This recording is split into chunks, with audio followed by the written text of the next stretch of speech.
Kundi ba talaga sira ang ulo nitong administrasyon na ito? Ipalilitis mo sa mga banyaga na hindi naman nila alam kung anong nangyayari sa Pilipinas, kung bakit nangyari yung drug war. Kalokohan itong ICC ito talaga eh. Yung presiding justice hindi nga nag-i-English. Yes. Nagpa-Frances. Bago. Can you imagine, parang every minute napanood ko, sinasampal ako. Bakit? Dahil ang kababayan ko ay nililitis ng mga banyaga. Hindi na ba tayo nahiya sa sarili natin? Oh my Pero God. mga banyaga nag-aakusa sa dating Pangulo natin na ginawa lamang ang kanyang trabaho. Oh, hindi nila alam ang sentimento ng mga Pilipino. Lilitisin mo yung Pangulo ko. Yun nga po. Ina mo, di ba? Yes. Yan ang isang kasalanang hindi dapat nating mapatawad ang administrasyon ni Pangulong Marcos, na yung isang Pangulo na minahal natin, na buong termino niya, 6 na taon, ay approve ang mga Pilipino sa ginagawa niya. Hindi po tanga ang mga Pilipino.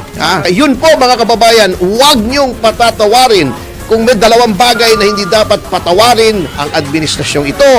Hanggang sa susunod na eleksyon, ibinigay nila sa banyaga si Tay Digong at ninakaw nila yung floodgate kung saan maraming napinsalang mga pananim, maraming nalunod, maraming nasira mga gusali, mga ari-arian ng ating mga kababayan, daan-daang libo nasira. Huwag po niyong patatawarin ang administrasyon na ito. Speaking of which, pataas ng pataas ang presyo ng diesel. Ay, opo. Bad news yan. Bad news talaga. Oo. Grabe ang diesel ngayon. Wawa kami. Wawa. Oo, kita mo eto sa kabila ng pagnanakaw sa floodgate, kahapon, as of February 23 pala, kahapon yun, ano? Opo. 120 piso, 1.20. 1 peso and 20 centavos.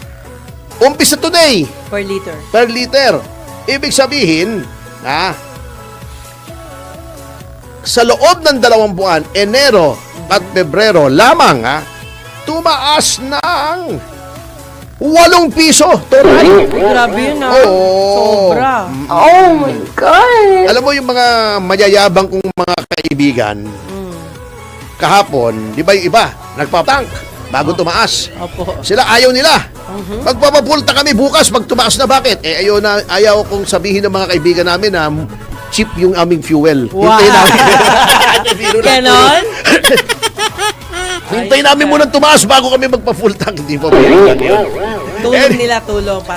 Anyway, kahapon din, anong inanunsyo na tumaas? Opo. Yun din yung pinapanood ko nga yung confirmation hearings doon sa ICC. At doon mo makikita na yung mga kine-claim nila 30,000, 36,000 na hindi malaman.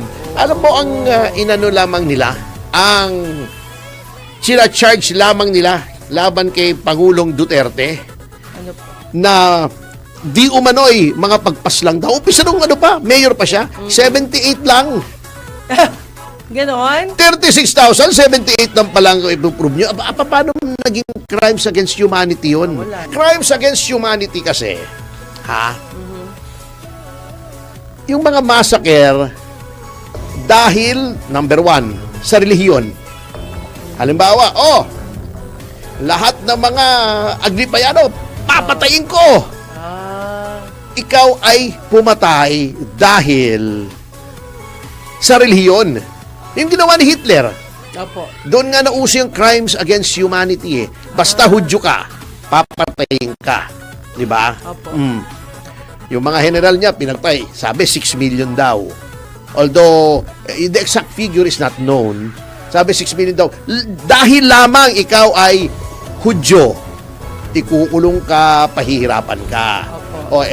Or number 2, political belief. Dahil lamang ikaw ay pinklawan o dilawan, ay pinahihirapan ka. Yun ang mga crimes against, or genetics, yung ethnicity. Halimbawa, ganito ko sa mga Kapampangan, lahat ng Kapampangan, uubusin ng crimes against humanity. Ito, sino bang mga napaslang? yung mga drug pushers sa sinasabing nanlaban. Opo. Ang drug war po hindi confined sa Pilipinas. Sa Amerika, ang daming napatay because of the drug war. Sa Mexico, sa Colombia, di ba? Opo. Oh, wala naman nagcha-charge. Kaya kalokohan itong ICC ito talaga eh. At tama na hindi natin kilalanin ng jurisdiction. Can you imagine? Parang every minute napanood ko, sinasampal ako. Bakit? Dahil ang kababayan ko ay nililitis ng mga banyaga. Hindi na ba tayo nahiya sa sarili natin? Yung presiding justice hindi nga nag-i-English. Yes. Nagpa-Frances. Bago. Oh my Hindi God. ba mga banyaga nag-aakusa sa dating Pangulo natin na ginawa lamang ang kanyang trabaho? Pagpalagay na natin, assuming without conceding, may mga abuso, dito mo litisin sa harap ng kanyang mga kababayan. Bakit palilitis mo sa mga ibang Kung di lahi. ba talaga sira ang ulo nitong administrasyon na ito? Yung mga kababayan natin, meron nga drug pushing, di ba? Yes. Sa ibang bansa, yung mga OFW, pumatay, Mm. di ba? Nagnakaw, nakulong. Opo. Okay. Lahat ginagawa natin para mapabalik dito.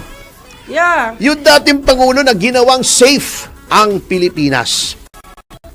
Ipalilitis mo sa mga banyaga na hindi naman nila alam kung anong nangyayari sa Pilipinas, kung bakit nangyari yung drug war. Correct. Na kung hindi dahil kay Pangulong Duterte, ay baka naging narco state na tayo, parang Colombia dati. Malapit na, di ba? Malapit-lapit na eh. Oo. Hindi nila alam ang sentimento ng mga Pilipino. Lilitisin mo yung Pangulo ko.